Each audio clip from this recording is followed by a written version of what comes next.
삶에서 아마도 가장 중요한 것 중에 하나, 아마도 가장 중요한 거라고도 얘기할 수도 있는 바로 그것, 즉 신에 대한 이야기를 해보겠습니다. 신은 죽었다라고 하는 이 선언, 이 신의 죽음에 관한 이 명제는 니체라는 철학자가 철학적으로 주목을 받기 훨씬 이전부터 니체라고 하는 이름을 전 세계에 퍼뜨렸죠. 무신론자 니체라고 하면서요. 그런데 신은 죽었다라고 하는 이 명제는 단순히 종교적 측면에서만, 즉 종교적인 의미에서의 신만을 의미하는 것은 아닙니다. 여기서의 신은 서양의 오랜 전통에서 계속해서 그 명맥을 이어가고 있던 문화 일체에서 신과도 같은 역할을 했던 것, 그것에 대한 죽음에 관한 선언이기도 합니다. 그래서 철학적 신 혹은 문화적 신 혹은 더 나아가서 도덕적 신 일체에 대한 니체의 비판으로 받아들이시면 될 것 같아요. 니체가 이런 의미의 아주 넓은 의미의 신의 죽음에 대한 선언을 하는 것은 당연히 인간의 삶을 얼마나 건강하게 만들 수 있을 것인가를 고민하는 그의 철학적 기획 속에서 움직이는 것입니다. 그래서 신이라고 하면 당연히 인간을 건강하게 만들어야 되는데 그렇지 못한 신이 있었고 그런 신은 이제 니체의 비판을 받는다. 자, 이런 의미로 받아들이시면 돼요. 이렇듯이 니체의 신은 죽었다라고 하는 명제는 철저하게 니체의 주요 관심사, 어떻게 하면 인간을 건강하게 만들 것인가 라고 하는 그러한 관심사가 이제 중심에 있는 철학적 기획의 일환이다. 이렇게 보시면 될 것 같습니다. 이러한 일을 해 나갈 때 니체가 세우는 전략이 있어요. 자, 니체가 이 사람을 보라라고 하는 글에서 스스로 표명한 그런 글인데요. 자, 내 과제는 인류 최고의 자기 성찰의 순간인 위대한 정오를 준비하는 것이다. 자, 위대한 정오, 가장 그림자가 짧은 시간.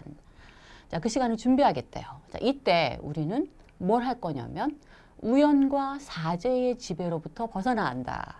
우연으로부터 벗어나서 그리고 사제로부터 벗어나서 오해, 무슨 목적으로, 즉 우리의 삶의 목적과 방향과 삶의 과제를 우리 스스로 결정하겠다는 거죠. 사제의 지배로부터 벗어난다라고 하는 것은 그리스도교 비판으로 사실 이어질 겁니다. 왜냐하면 사제가 그리스도교가 인간에게 행사했던 부정적인 그러한 역할과 기능들의 중추 역할을 했었거든요. 그런데 여기서 앞에서 우연에 대한 얘기가 나왔어요. 자, 우연으로부터 우리들을 구제하는 시간입니다. 여기서 왜 우연이라는 말이 나왔을까요? 바로 이것 때문입니다. 자, 우리 첫 시간에 제가 니체 철학의 큰 그림을 소개해 드릴 때 한번 설명을 해드렸죠. 니체가 생각했던 서양 철학의 아주 중요한 문제점은 뭐였냐면 바로 형이상학적 이원론이었더라. 이 형이상학적 이원론은 뭐였죠? 기억나시죠? 세계를 불변하는 존재의 세계, 항상 변하는 생성의 세계로 둘러 나눴어요. 그리고 존재의 세계에 존재적 우위, 인식적 우위, 가치적 우위를 부여했더라. 이게 형이상학적 이원론이었어요. 자, 이게 철학계에서는 우리 플라톤의 이데아론으로 대변될 수 있고 그리스도교는 그런 플라톤주의를 대중화시킨 그런 형태라고 니체는 생각했다고 말씀드렸었죠. 신의 죽음 명제는 단순히 그리스도교 비판, 종교 비판만 함의하고 있는 게 아니라 철학적 신에 대한 비판, 종교적 신에 대한 비판, 더 나아가서 문화 전체의 자명성 일체에 대한 비판을 다 포함하고 있는 그런 명제예요. 그런데 그 많은 내용들을 한 시간 안에 다 할 수는 없죠. 그래서 오늘은 철학적 의미와 종교적 의미, 그것을 짤막하게만 설명드리려고 합니다. 물론 도덕적인 그런 의미에서의 신은 당연히 서양의 그리스도교 도덕과 그리고 서양에서 오랫동안 이어져 왔던 이성 중심주의 도덕의 결합체일 거예요. 자, 거기에서 나타나는 어떤 자명성들에 대한 비판이에요. 자, 그거는 오늘 시간에는 할 수 없을 것 같고요. 오늘은 첫 번째와 두 번째만 말씀드리겠습니다. 철학적 신, 아까 설명드리셨죠? 이 이원론 자체가 문제인데 이 이원론에서 철학적 신의 역할을 하는 게 뭘까요? 바로 그 왼쪽에 있던 존재의 세계 혹은 초월의 세계, 뭐 그런 거가 되겠죠. 이 이원론은 그런데 어떻게 해서 나타났을까요? 어느 날 갑자기 하늘에서 뚝딱 혹은 신의 계시로 혹은 뭐 우리의 천재성의 발로로 자 그게 아니라는 거죠. 니체는 이원론의 계보를 심리 분석을 통해서 들여다봅니다. 유고에 나와 있는 아주 명쾌한 문장이죠. 우리가 살고 있는 이 세계는 우리가 보기에 가상적인 것 같아요. 자, 우리가 세계에 있는 이 세계는 스스로 존립하지 않고 늘 무언가에 의존적이에요. 조건지어져 있어요. 우리가 살고 있는 이 세계는 모순투성입니다. 심지어는 정의롭지도 않아요. 그죠? 이 세계는 계속 변화해요. 태어나고 자라고 성장하고 죽어갑니다. 시간 흐름에서 벗어날 수가 없어요. 그 어떤 것도. 그죠? 우리가 살고 있는 이 세계를 우리는 당연히 이렇게 체험해요.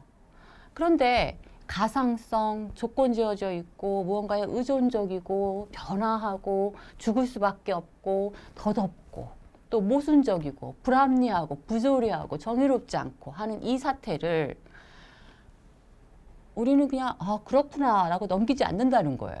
그걸 보면서 우리는 아파요. 뭔가 우리에게 아픔을 주고 우리를 고통스럽게 만드는 것들이에요.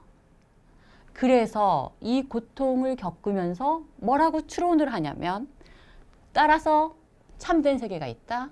따라서 무조건 세계가 있다. 따라서 모순 없는 세계, 따라서 존재 세계가 있다. 이런 식으로 추론한다는 겁니다. 자, 바로 밑에 줄 고통이라는 것이 이러한 추론들을 촉발시킨다라는 문장은 이런 의미를 가지고 있어요. 근본적으로 말하자면 바로 오른쪽의 세계를 뭐 하는 거다? 희망하는 것이다. 자, 우리가 이러이러하기 때문에 그 반대되는 어떤 것을 희망하는 것이죠. 자, 인간은 고통이 너무 싫어. 고통으로부터 도망가고 싶어. 그래서 고통 없는 세계를 희망해. 그러고 나서 그 세계가 있다라고 생각을 해버린다는 거죠. 그 밑에 질문. 무엇을 위해 고통이라고 하는 질문. 여기서 참된 세계와 이 세계와의 관계 설정이 이루어진다. 이런 얘기가 나오죠. 우리는 고통받아요. 그러면 우리 물어봅니다. 도대체 우리는 왜 이런 고통을 받아야만 하는 거지? 이런 부조리한 사태, 이러한 불합리한 사태, 정말 아무런 잘못도 하지 않았는데 10년씩 감옥에 끌려가서 수용 생활을 해야 하는 이런 사태, 이런 고통은 내가 왜 받아야 하는 거지? 라고 물어봐요. 그래 놓고 이 고통을 감내할 수 있는 그 어떤 기제를 만들고자 합니다. 어떻게? 내가 나중에 좀 더 큰 사람이 되기 위한 일종의 신의 시험이지, 이거는. 이것은 좀 내가 아주 근사한 미래를 구축하기 위한 어떤 수단인 거지, 지금 이 상황은. 이런 식으로 어떠한 목적이 있고 내가 도달해야 할 목적이 있어요. 목적이 있고 이 고통의 순간, 이 고통스러운 이 세계는 그 목적에 도달하기 위한 수단이나 절차의 관계. 그러면 이 고통을 받아들이기가 훨씬 쉽겠죠. 이렇게 해서 저 오른쪽의 세계, 참된 세계, 무조건적 세계, 모순 없는 세계, 존재의 세계, 이 세계가 일종의 목표로 혹은 목적으로 설정이 됩니다. 그러면 왼쪽의 세계, 가상적이고 조건지어 있고 모순을 가득 차 있고 변화하는 이 세계는 이 세계에 도달하는 과정이자 절차이자 수단, 이렇게 되는 거죠. 그러면 이 세계에서 겪는 고통을 우리는 충분히 감내할 수 있더라. 그러니까 저 참된 세계가 목적이고 이 세계는 뭐다? 수단이다. 자, 여기서 참된 세계와 이 세계와의 관계 설정이 이루어진다라고 하는 니체의 말이 뒤따르죠. 바로 이런 의미입니다. 자, 이렇게 해서 이원론과 우리 서양 철학에서 말하는 목적론이라고 하는 사회 방식이 결합을 해버립니다. 여기서의 목적론은 당연히 초월적 목적론입니다. 목적론은 두 가지 종류가 있어요. 하나는 내재적 목적론이 있고 또 하나는 초월적 목적론이 있는데 여기서 이원론과 결합하는 목적론은 초월적 목적론입니다. 이 두 가지가 동전의 양면처럼 딱 붙어가지고 존재 세계는 이제 우리가 도달해야 될 목표고 목적이기 때문에 없어서는 안 되는 필연의 세계가 돼버려요. 그 필연의 세계에 근거해서 이 세계는 수단으로서의 의미, 절차로서의 의미, 그리고 또 과정으로서의 의미, 우연으로서의 의미를 얻게 되는 거죠. 여기에 더해서 이제 그렇게 해서 끝나버리지도 않고 여기에 하나가 더 추가가 됩니다. 자, 최상의 모든 개념, 앞에서 얘기했던 참되고 모순 없고 무조건적이고 완전하고 하는 그런 존재, 그런 최상의 모든 개념들은 사람들은 어떻게 생각하냐면 이것들은 생겨날 수 없는 것들이어야 한다고 생각해요. 자, 생겨난다라고 하는 것은 파생되는 어떤 것, 다른 어떤 것에 의해서 만들어지는 어떤 것이죠. 자, 그런데 다른 어떤 것에 의해서 만들어지는 것이 존재이고 다른 어떤 것에 의해서 만들어지는 것이 뭐 완전성이고 이거는 말이 안 돼. 자, 존재도 마찬가지. 무조건성도 마찬가지. 그죠? 모순 없음도 참된 것도 다 마찬가지. 그러면 어떻게 해야 돼? 자기 원인. 아주 유명한 개념이 하나 나오죠. 카우자 수이. 자기 원인이라는 거. 자기 스스로가 자신의 존재의 근거여야 하는 거예요. 이 존재를 우리 신이라고 대체해 보면 신은 누가 만들면 신이 아닌 거지 이제 더 이상. 신은 우연의 세계로부터 만들어지는 거여서는 안 돼요. 그 스스로가 자기의 존재의 원인이어야 돼요. 이 모든 것들은 다 그런데 다 자기 원인인 어떤 것들이야. 근데 이것들 모두가 이 자기 원인인 것들이 너무너무 많은 거야. 예를 들면 여기에 참된 세계가 있고 여기 존재가 있고 여기가 모순 없는 게 있고 여기에 무조건적인 게 있고 너무 많은 이런 것들이 다양하게 있으면 안 되는 거예요. 이것들은 다 하나로 뭉쳐야 되는 거예요. 다 하나로 결합되어야 된다고 합니다. 그래서 참된 것은 당연히 모순이 없는 거고 무조건적인 것이고 완전하고 또 그 자체로 존재하는 어떤 것이어야 한다. 이렇게 생각하는 거죠. 이 모든 속성을 하나 안에 다 집어넣어 버려요. 그렇게 해서 철학자들이 만들어내는 것이 뭐냐면 그들의 바로 신개념이에요. 철학에서 이야기하는 종교적인 의미가 없는 신적인 역할을 하는 그 모든 것들은 다 이러한 여러 가지 개념들의 속성들을 다 가지고 그 안에 가지고 있어요. 자, 그런데 니체가 뭐라고 얘기하냐면 인류는 이런 병든 망상가에 미친 짓을 진지하게 받아들였더라. 이 때문에 우리는 값비싼 대가를 치렀다. 자, 그 값비싼 대가가 뭘까요? 바로 이겁니다. 올곧은 것 모두를 왜곡시키고 서 있는 것 모두를 비틀거리게 만들더라. 지금 앞에서 얘기했던 그런 의미의 신적인 어떤 것들 혹은 신이라고 하는 개념들은 시간을 초월해 있다는 의미예요. 시간 안에 들어있는 것들은 다 덧없는 것들입니다. 그렇죠? 사멸하는 것들이에요. 그런데 앞에서 얘기했던 그러한 신 개념 속에 들어가 있는 속성들은 바로 이 시간성, 역사성, 그죠? 불완전성 이런 것들을 다 없애버린 거나 마찬가지. 그래서 뭐라고? 시간이라는 것은 다 사라져버리는 거나 마찬가지고 사멸적인 모든 것은 그렇다면 다 한낱 거짓이라고? 이렇게 니체가 자라투스트라가 반문하죠. 유일자, 완전자, 부동자, 충족자, 불멸자. 유일하고 완전하고 움직이지 않고 자기 스스로 충족되어 있어요. 결여분이 없습니다. 결핍된 게 없어요. 완전한 거죠. 불멸, 죽지 않는 거죠. 네. 자, 생성의 흐름에 벗어나 있는 거. 자, 이것은 철학적 신이 가지고 있는 속성이기도 하고 종교적 의미의 신이 가지고 있는 속성이기도 합니다. 그죠? 이러한 가르침 모두를 난 통틀어서 뭐라고 불러? 악이라고 부르겠다. 또 인간 적대적이라고 부르겠다. 왜? 인간이 가지고 있는 속성들을 옹호해 주는 게 하나도 없어. 유일하고 완전하고 움직이지 않고 자기 충족적이고 불멸하는 그런 것들은 오히려 인간이 가지고 있지 않은 어떤 것에 대한 이야기예요. 그러니까 결국은 인간 적대적인. 그런데 최상의 비유라고 한다면 마땅히 시간의 흐름과 생성에 대해 말해줘야 될 것이 아닌가. 그 비유는 일체의 사멸적인 것들, 덧없는 것들에 대한 찬미가 되어야 된다. 이렇게까지 얘기를 합니다. 이원론은 저쪽 초월세계, 그다음에 현실세계, 저쪽 신의 나라, 이쪽 인간의 나라라고 하는 구도를 통해서 이쪽의 세계, 우리 현실의 세계, 이 세계를 사실은 부정하는 거더라. 이게 이런 문제를 가지고 있어요. 철학적 신, 즉 존재, 우리가 존재라고 하는 개념으로 총칭을 한다면 그 존재 개념은 바로 이런 거더라. 그래서 이원론의 문제는 곧 존재의 문제, 존재 개념의 문제이기도 합니다. 안티크리스트라고 하는 니체의 책을 보시게 되면 이런 얘기가 다시 한번 강조가 되죠.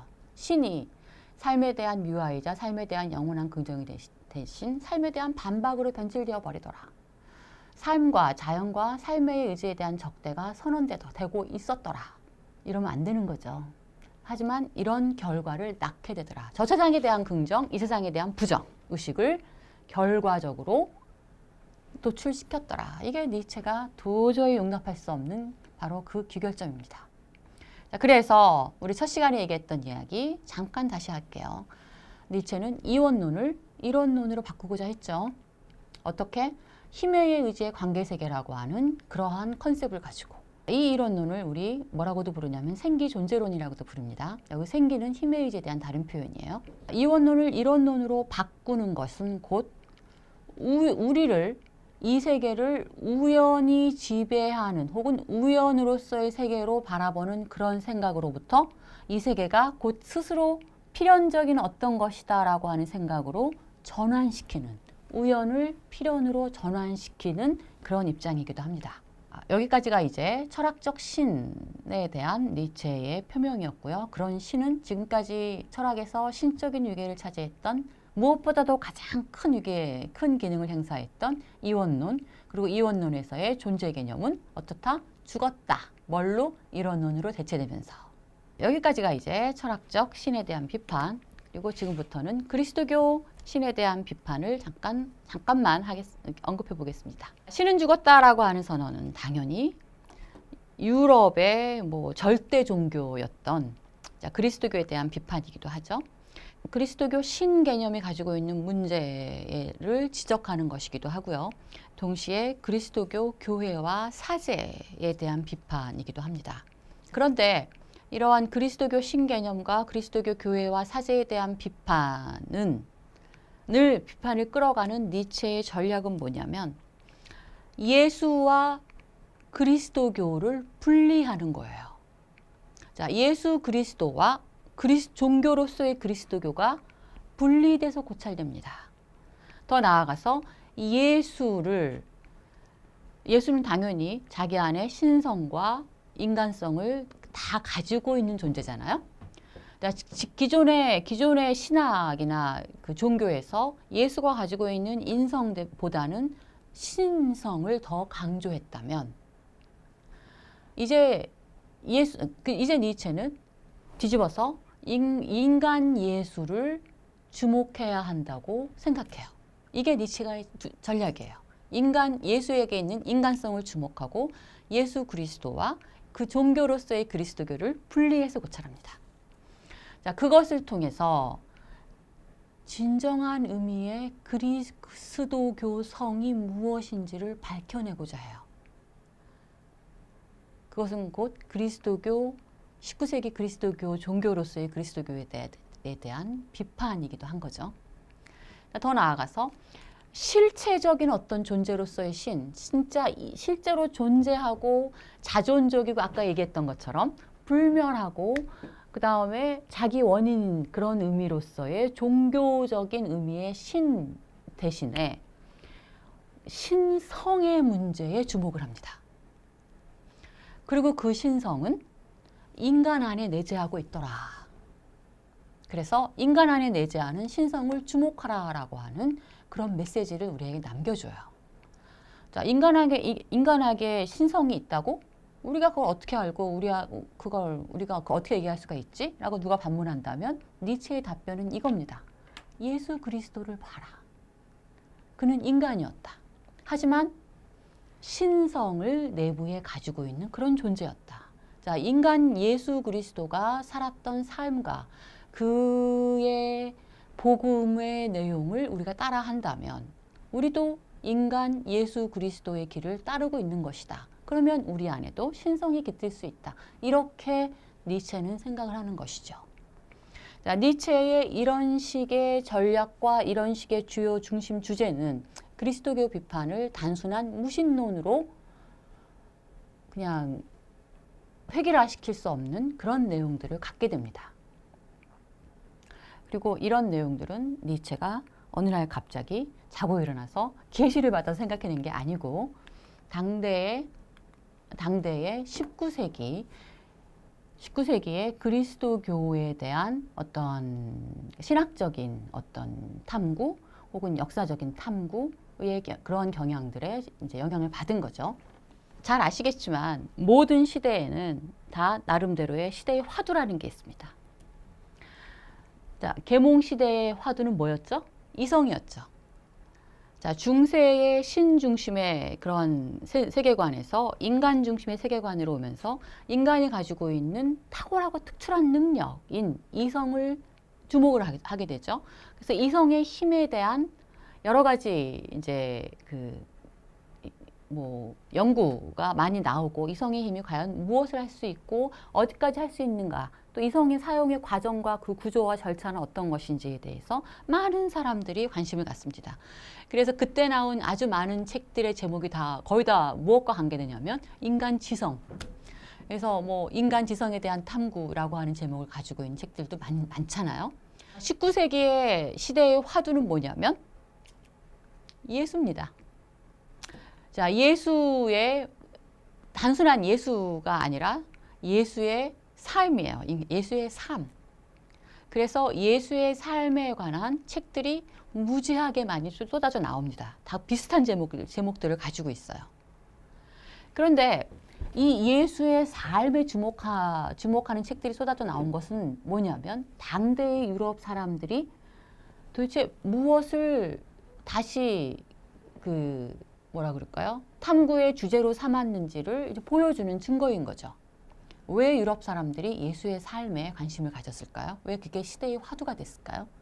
19세기 유럽인들이 종교로서의 그리스도교가 팽배해 있는 유럽 사회가 뭔가 문제가 있다고 생각하기 시작했다는 거죠. 그 유럽 사회의 핵심적인 역할을 했던 것이 그리스도교였고, 그리스도교가 종교와 정치와 사회, 문화, 예술 일까지 거의 다 지배하고 있었단 말이죠. 인간의 구체적인 일상적인 삶도 지배하고 있었어요. 그리스도교 도덕을 일상생활화하면서. 그런데 그 안에서 사람들은 행복하지 않았다는 거예요. 뭔가 문제가 있다. 그리고 교회를 보니까 교회도 뭔가 문제가 있다고 생각이 든 거죠.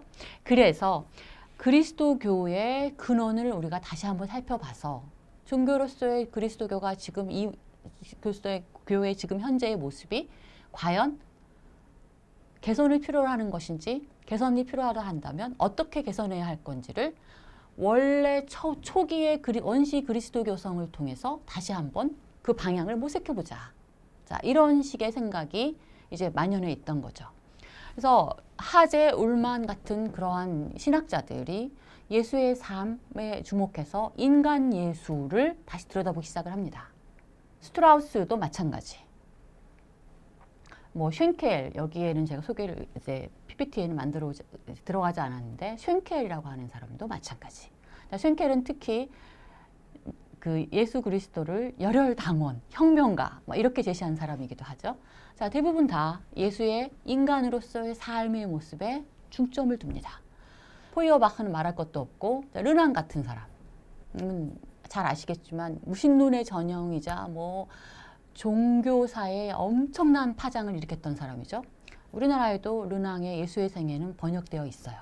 이 책에서 르낭이 제시했던 핵심 명제는 뭐냐면 소크라테스가 철학을 세웠듯 예수 그리스도는 종교를 세웠다. 그리스도교를 세운 거죠. 하지만 예수의 그리스도교와 예수에 대한 그리스도교는 다르다. 이렇게 선언을 합니다. 자, 그 다른 이유를 르낭이 자세하게 이제 설명을 해놓죠. 자, 니체가 아주 많은 영향을 받습니다. 당대의 19세기 경향을 니체가 모를 수가 없죠. 왜냐하면 니체 스스로 양계가 다 프로테스탄트 목사 가문이었죠. 부부 쪽 혈계도 그렇고 어머니 혈통도 그랬고, 자, 스스로 본 대학에 입학했을 때 신학 공부를 시작을 하죠. 자, 신학에 대해서 아주 많은 관심을 가지고 있었던 니체가 당연히 이 19세기의 이런 흐름과 사조를 몰랐을 리가 없습니다. 실제로 르낭에게서는 엄청나게 영향을 많이 받죠. 물론 니체는 나중에 이제 르낭에 대해서 불만을 토로하기는 하지만 르낭의 기본적인 입장을 니체도 곧 수용을 합니다. 여기에 이제 도스토옙스키, 그다음 벨하우젠, 톨스토이 등이 보여줬던 인간 예수를 바라보는 어떤 심리적인 고찰 방식, 역사적인 고찰 방식 그런 것에도 영향을 받기도 하죠. 이러한 배경하에서 니체가 이제 그리스도교에 대한 비판을 시작을 하죠. 물론 예수 그리스도를 철저하게 옹호하긴 할 겁니다. 자, 그런 시각을 가지고 물어봅니다. 밝은 오전에 등불을 켜들고 어떤 사람이 시장에 나와서요. 나는 신을 찾는다. 나는 신을 찾고 있다. 라고 하더래요. 아주 환한 오전에. 신이 없어졌으니까 신을 찾고 있겠죠. 그죠? 그런데 밝은 오전에 등불을 켜들고 신을 찾는 이유가 뭘까요? 신이 없어진 세상이 너무 껌껌한 거예요. 아무것도 보이질 않아요. 신이 사라져버렸어. 신이 사라져버리고 난 다음의 세상은 암흑인 거예요. 어디로 가야 될지를 우리가 알 수가 없어요. 뭐가 뭔지도 구별도 안 돼. 그러니 신을 찾을 수밖에, 등불을 들고 다시 신을 찾을 수밖에. 자, 그런 어떤 미친 사람에 대해서 들은 바가 있는가. 그래 놓고 뭐라 그러냐면 신이 사라졌어요. 그런데 죽임을 당했답니다. 신이 죽임을 당했는데 신 스스로가 자살한 건 아니에요. 누군가에 의해서 죽임을 당했어요. 누가 죽였어요? 너희들과 내가 이렇게 얘기를 합니다. 누구? 우리 인간들이 그런 뜻입니다. 자, 인간들이 그런데 칼을 들고 막 찔러서 죽으니까 이런 건 아니죠. 신이 어딨어? 그런 신은 필요 없어. 자, 신은 존재하지 않아. 있다 해도 그런 신은 필요 없어. 이렇게 신을 부정하는 것은 그것이 곧 신의 죽음인 거죠. 그죠? 우리가 그렇게 얘기하더라 그거예요. 그래서 우리 모두가 신의 살해자야. 그런데 우리로 하여금 신을 살해하게 한 가장 큰 그 계기를 제공한 존재들은 누구냐면 바로 그 교회와 교회의 사제들이다. 이렇게 생각을 하는 거예요. 그러니까 교회가 문제더라. 신이 문제가 아니라 결국 교회가 문제더라. 자, 신의 무덤과 묘비일 뿐이다. 이 교회들은 신 자체가 죽어 있는 곳이더라. 교회가. 우리는 교회에 가면 신을 만나러 가잖아요. 그죠? 그런데 뭐라고 얘기하냐면 교회가 곧 신의 무덤이더라. 무시무시한 말이죠. 우리가 신을 죽였어요. 인간이 신을 죽였습니다. 자, 이렇게 얘기하면서 이제 비판을 시작을 하는데 일단 먼저 인간 예수를 먼저 니체가 주목하는 그런 내용들을 먼저 잠깐 살펴볼게요.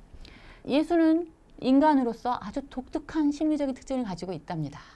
첫 번째, 이디오트라고 그럽니다. 자, 이디오트 뭔지 아시죠? 백치. 네, 백치래요. 아니, 불경스럽게도 예수에 대해서 백치라고 하는 표현을 써요. 자, 예수에게는 백치라는 말이 더 적합할 것이다. 자, 백치라고 하는 말은 원래 그리스어죠. 자, 일체 어떤 공직에도 무관하게 살아가는, 즉 혹은 공직에 나가지 않은 일반 사람을 지칭하는 말이었었어요.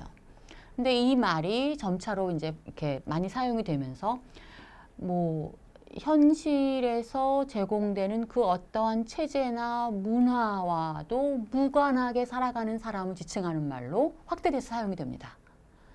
자, 니체는 이런 백치라는 말을 자유정신과 같은 의미로 사용을 해요. 두 번째 인용문을 잠깐 보실까요? 자, 예수 그리스도는 자유정신이었다.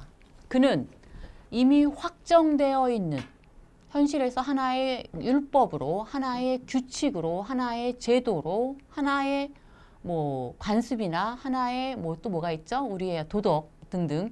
자, 그런 것들로 고정되어 있는 모든 것에는 관심 두지 않는다 그랬어요. 그것이 말이든 어떤 공식이든 교회의 어떤 것이든 법이든 어떤 도구마든 그 어떠한 것이든 간에 일체 관심을 두지 않아요. 그래서 그는 일체의 형이상학적인 패러다임, 종교적인 패러다임, 역사적 패러다임, 자연과학, 심리학, 윤리적 패러다임 일체로부터 초탈해 있는 사람이에요. 그것들을 자기를 구속하는 어떠한 자기가 어깨에 메고 가야 하는 짐처럼 여기지 않습니다. 그것을 따라야 할 것으로 의무로 받아들이지 않아요. so what이죠. 그래, 그게 뭔데 so what? 나하고 무슨 상관? 이런 식의 태도. 나는 나의 길을 가겠다. 이런 식의 태도를 보여준다는 거죠. 그래서 앞에서 얘기했던 이디오트는 바로 이러한 자유정신의 어떤 특정한 측면을 보여주는 말과 다름이 없습니다. 그러니까 예수님 욕한다고 이디오트라고 그랬다고 뭐라고 그러시면 안 됩니다. 결코 나쁜 의미는 아니에요. 이러한 자유정신인 예수 그리스도를 니체는 어린아이, 킨트라고도 표현을 하죠. 자, 그의 심적인 상태가 이렇다는 겁니다. 그의 마음에는 누군가를 막 증오하고 미워하고 처벌해야 되겠다, 복수해야 되겠다 그런 마음이 들어있지 않아요. 그런 심적 성향을 전혀 갖고 있지 않아요.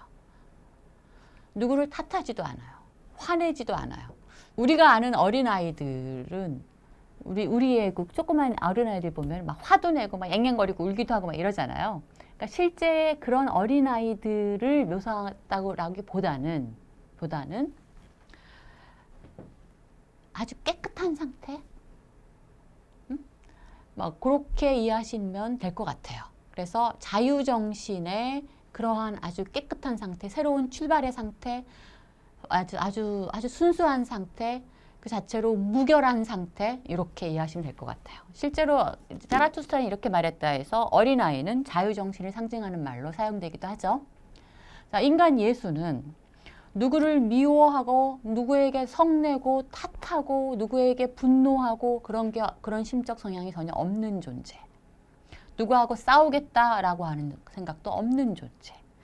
자, 그 어떠한 제도나 관습과 법률, 뭐 그런 절차들, 그런 것에 얽매이지 않은 그러한 심적인 상태. 그런 상태, 그런 심리의 소유자였다.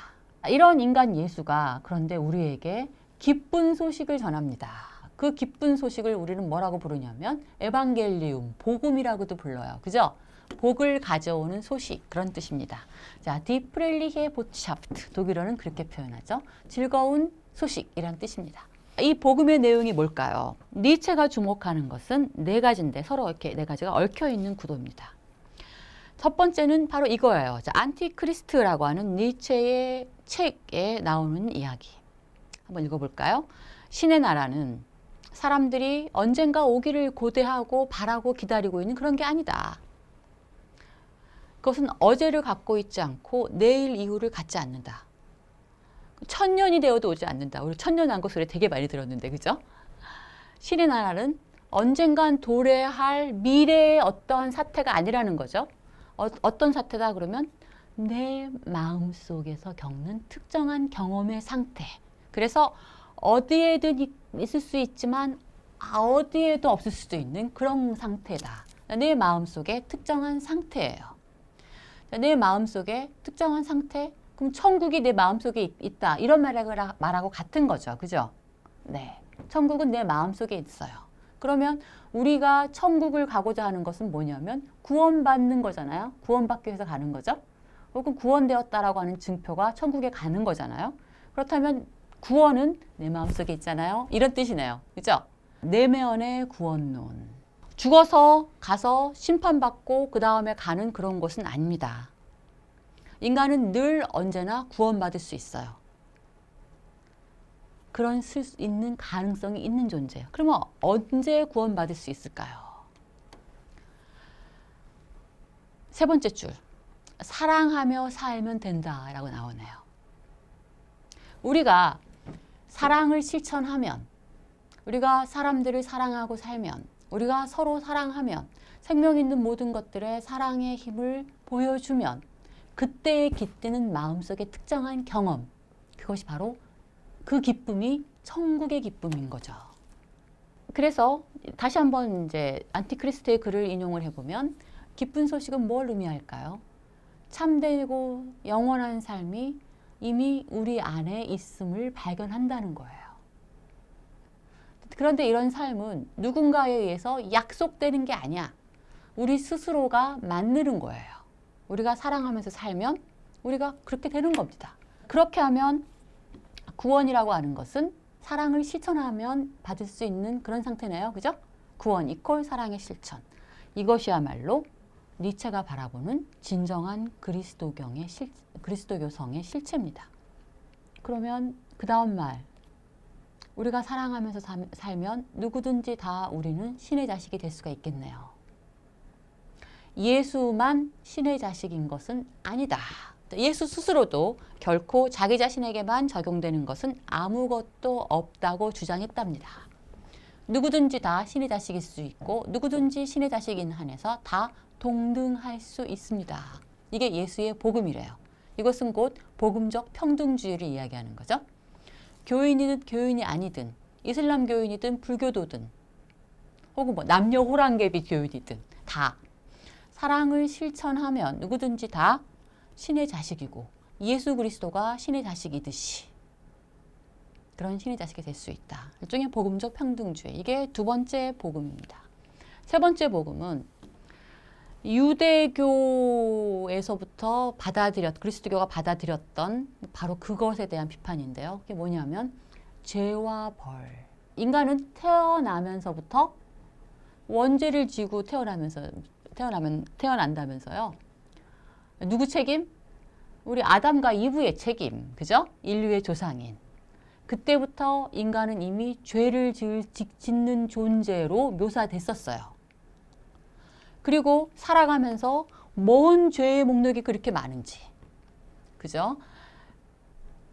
그런데 이 죄의 목록은 오히려 신과 인간 사이의 거리를 버려놓는 역할을 합니다.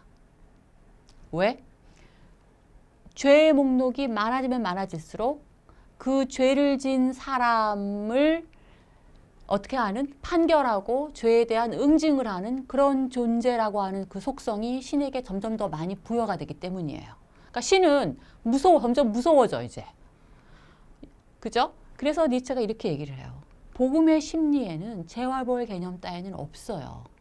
따라서 책임을 물어서 응징하는 것도 없고 착한 일을 했으니까 보상해주겠다라고 하는 개념도 없어요. 오히려 이러한 죄 자체가 없어졌다는 이것이 바로 복음이고 기쁜 소식의 내용이다. 즉 신과 인간 사이를 멀어지게 했던 그 기제 자체를 이제 부정을 하게 되는 거죠. 예수 그리스도는 죄에 대해서 얘기하지 않는다는 거예요.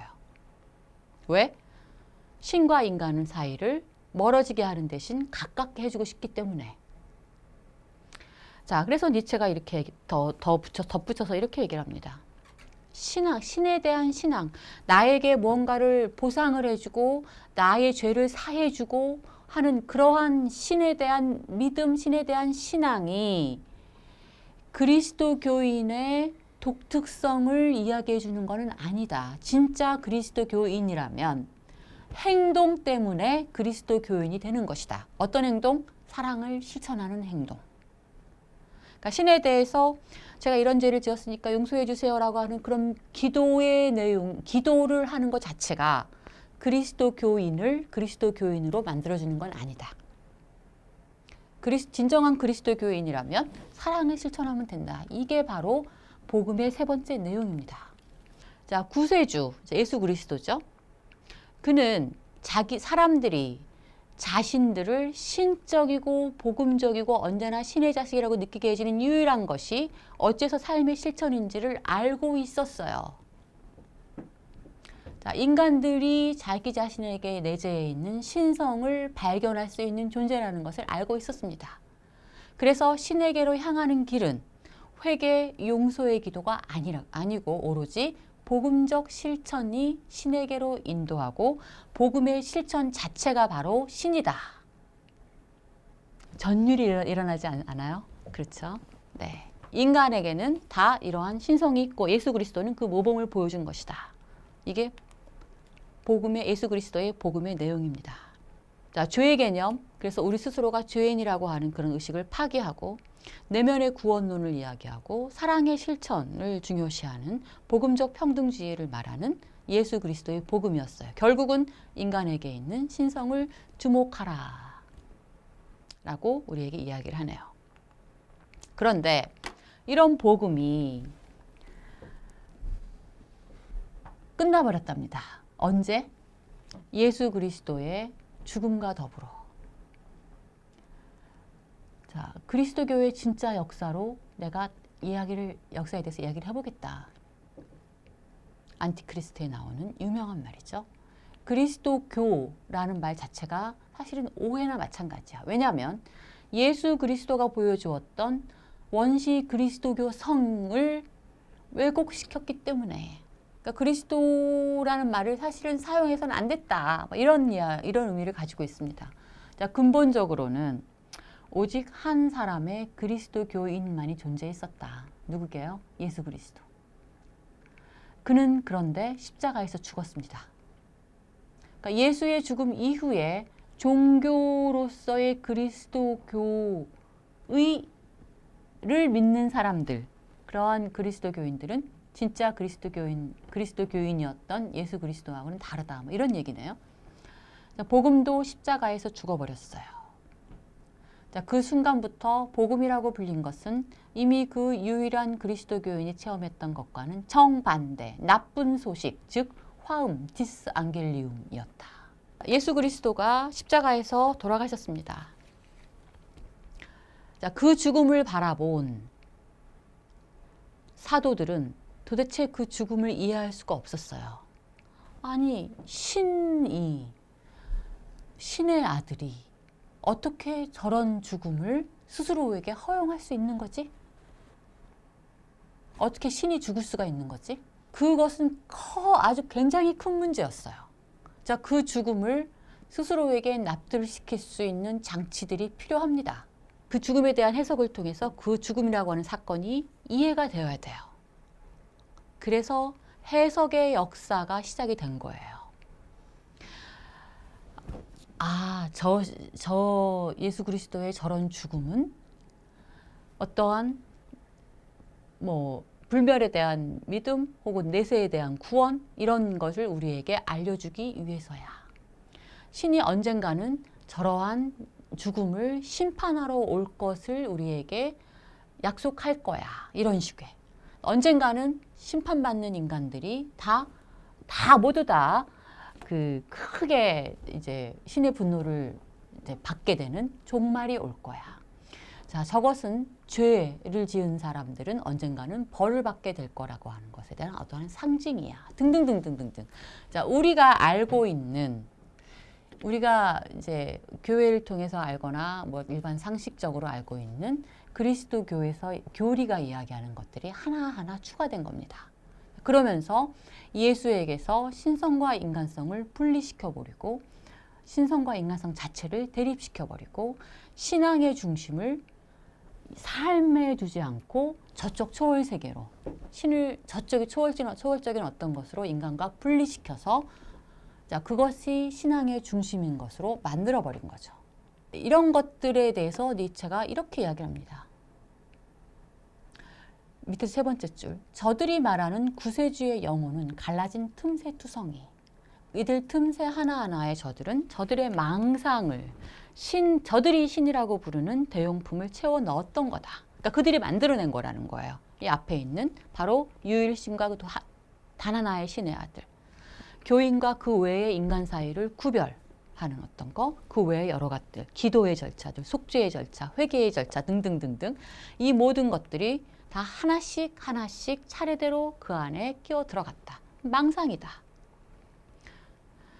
자, 그렇기 때문에 그런 일의 결과로 교회가 뭐가 됐냐면 후덥지근한 대기로 가득 차 있는 동굴과도 같은 존재가 돼버렸어요. 영혼의 비상을 용납하지 않는 곳이 돼버렸어요. 자, 그 책임은 교회와 사제에 있더라. 그 예를 한번 잠깐 볼까요? 우리는 계시 사상에 대해서 많이 들어봤죠. 자, 계시 사상이 뭐냐면 그 설명하자면 굉장히 길지만 그 초점은 그 핵심은 이거죠. 우리 인간은 신의 뜻을 직접 알기가 굉장히 어려워요. 우리가 그만큼 우리의 이성이 혹은 우리의 지성이 그만큼 뛰어나지 않기 때문에요. 자, 신의 뜻은 직접 알지 못해. 그러면 신의 뜻을 알 수 있는 방법은 뭐냐? 그게 방법이 필요하겠죠. 그 방법은 뭐냐면 성서 혹은 율법 혹은 사제의 해석, 그러한 중간 어떤 매개항이 있어야 돼요. 그 매개를 통해서 우리는 신의 뜻을 간접적으로 이해할 수가 있어요. 그런 계시 사상에서 계시사상에서 여러 가지 내용들이 이제 추가로 나오겠지만 그 중에서 먼저 니체가 주목하는 것은 거기서 이야기하는 창조주 개념이 자기는 의아스러운 거예요.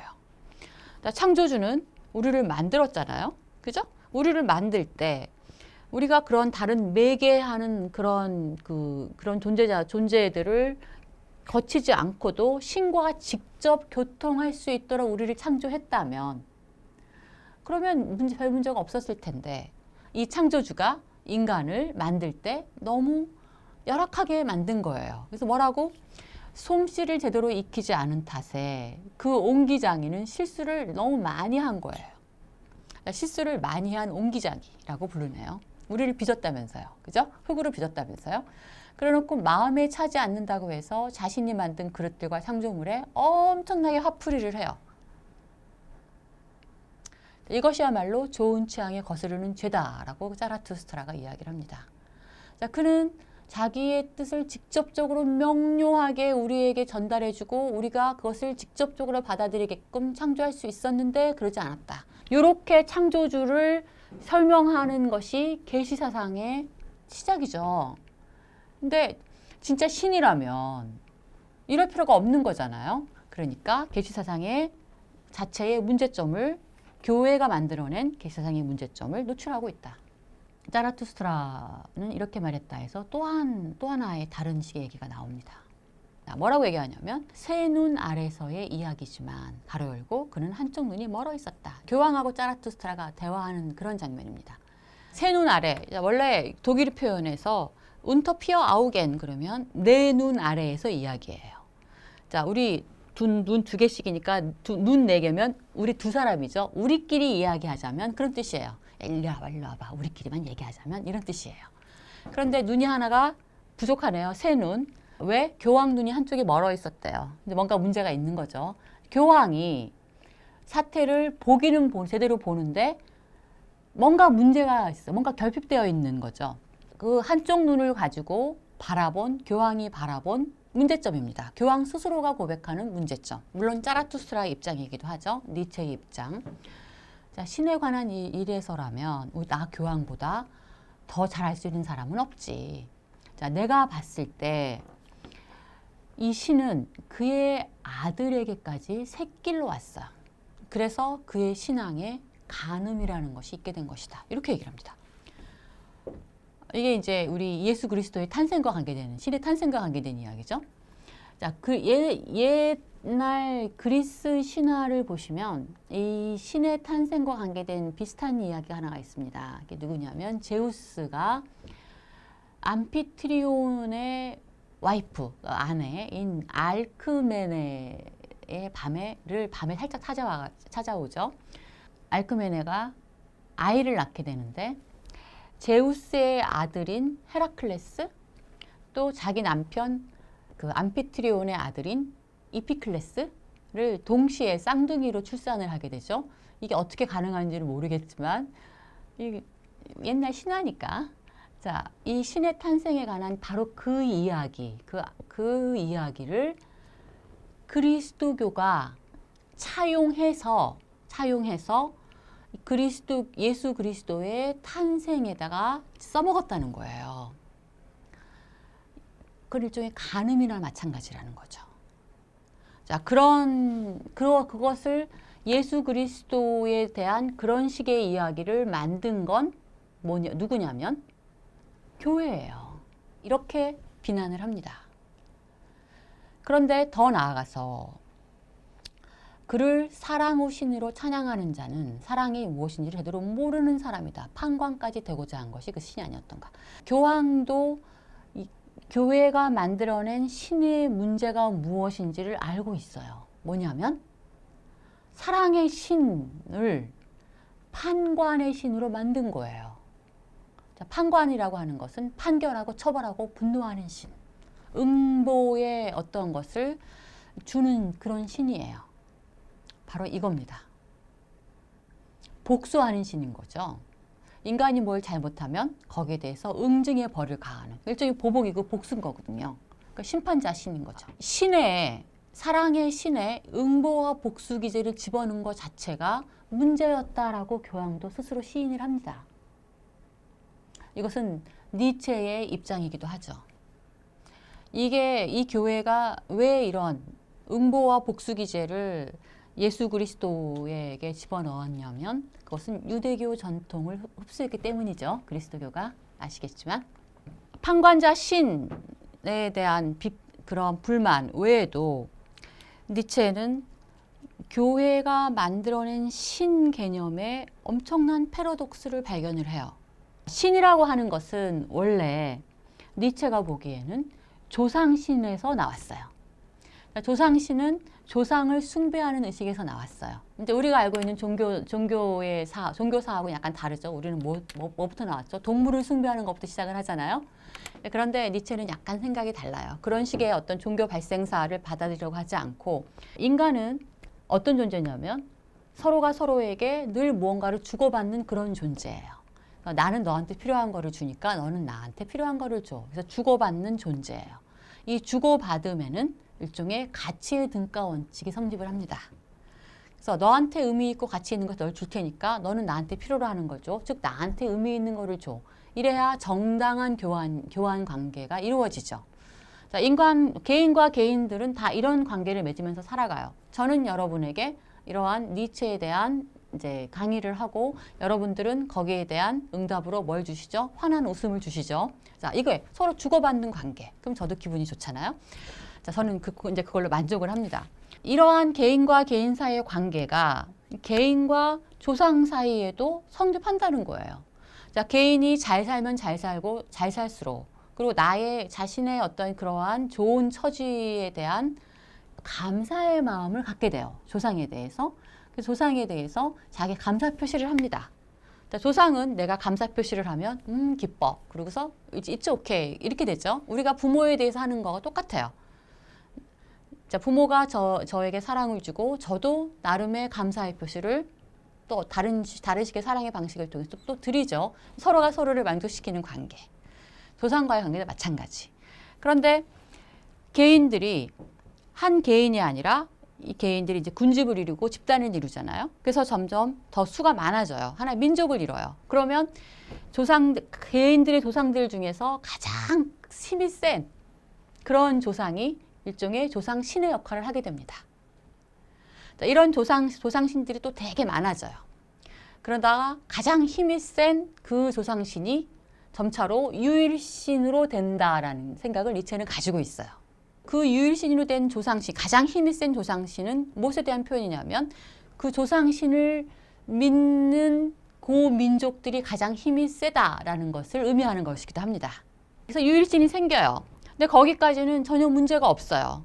자, 이 유일신과 이 유일신을 믿는 밑에 우리 인간들 사이에 서로 주고받는 그런 교환 관계, 유일신의 덕분으로 우리가 이렇게 잘 살고 있으니 거기에 대해서 감사합니다 라고 하는 사랑을 주면 되는 거예요. 그래서 그런 정당한 교환 관계가 이루어져요.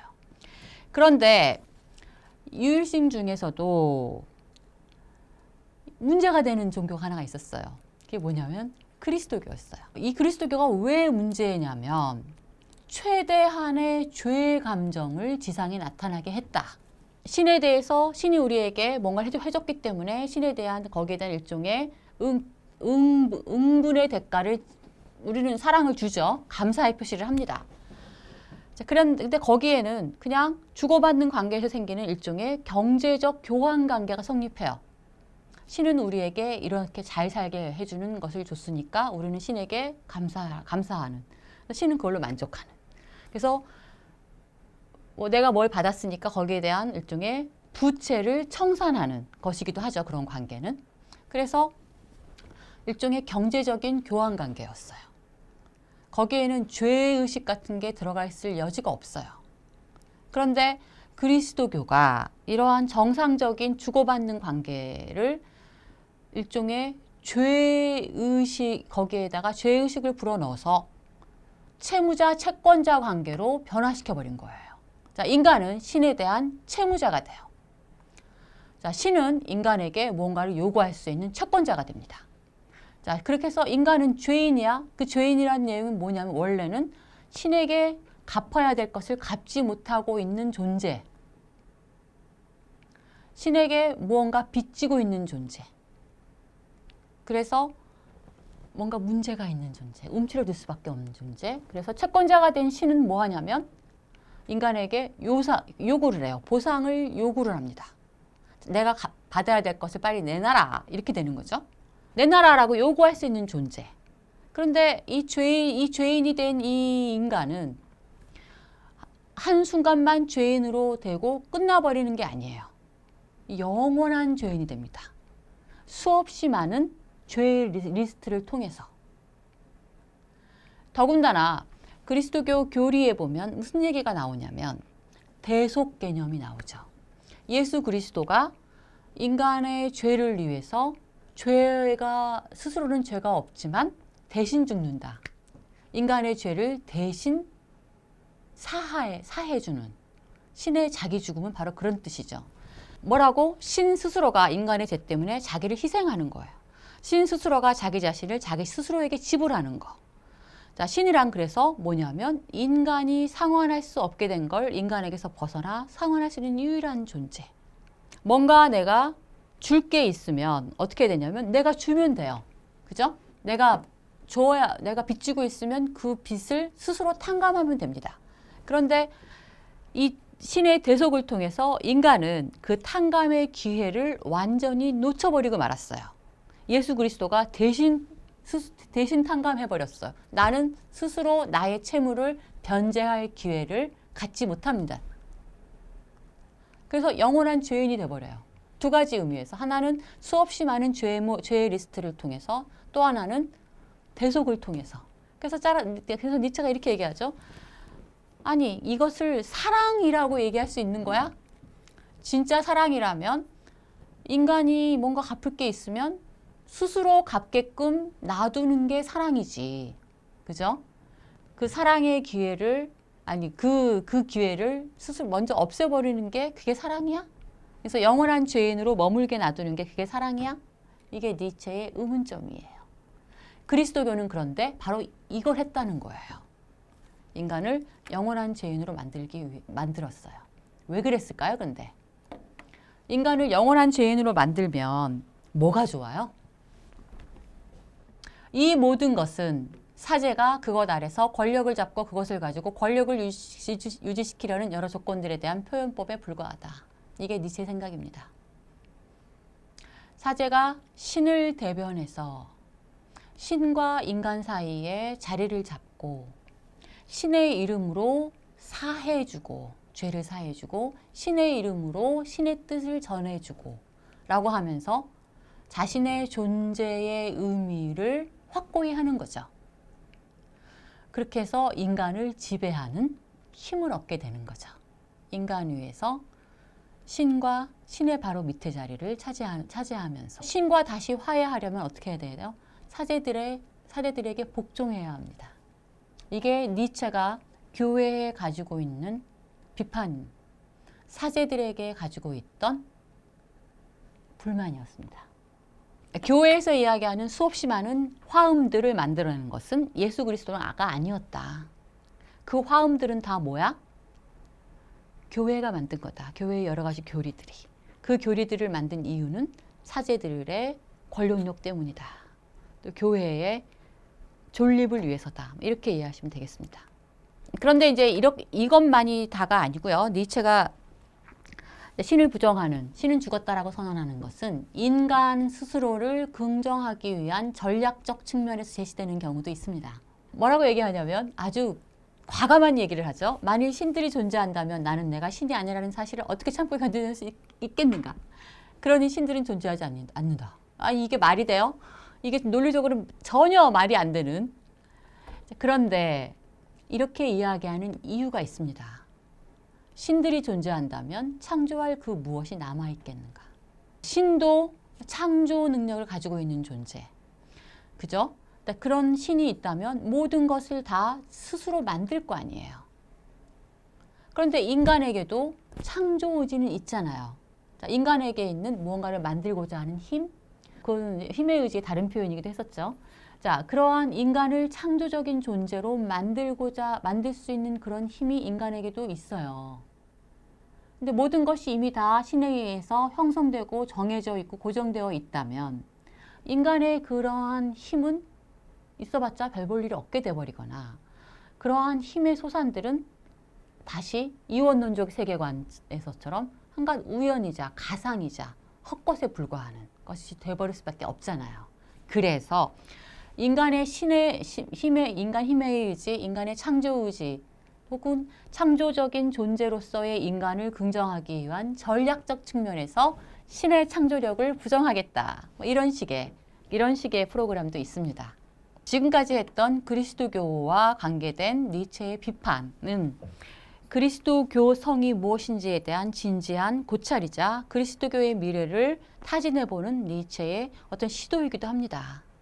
뭐라고 얘기하냐면 오로지 그리스도교적 실천만이 십자가에서 죽었던 그가 살았던 것만이 그리스도교적이고 오늘날에도 그런 삶은 가능하고 특정한 인들을 위해서는 필요하기까지 하다. 진정한 그리스도교, 근원적인 그리스도교는 어느 시대에나 가능할 것이다 라고 이야기하고 있기 때문입니다. 이것이 그리스도교성이 무엇인지를 모색해서 그리스도교의 미래의 가능성을 타진해보는 내용이라는 것은 굳이 다시 설명할 필요는 없겠죠. 그죠?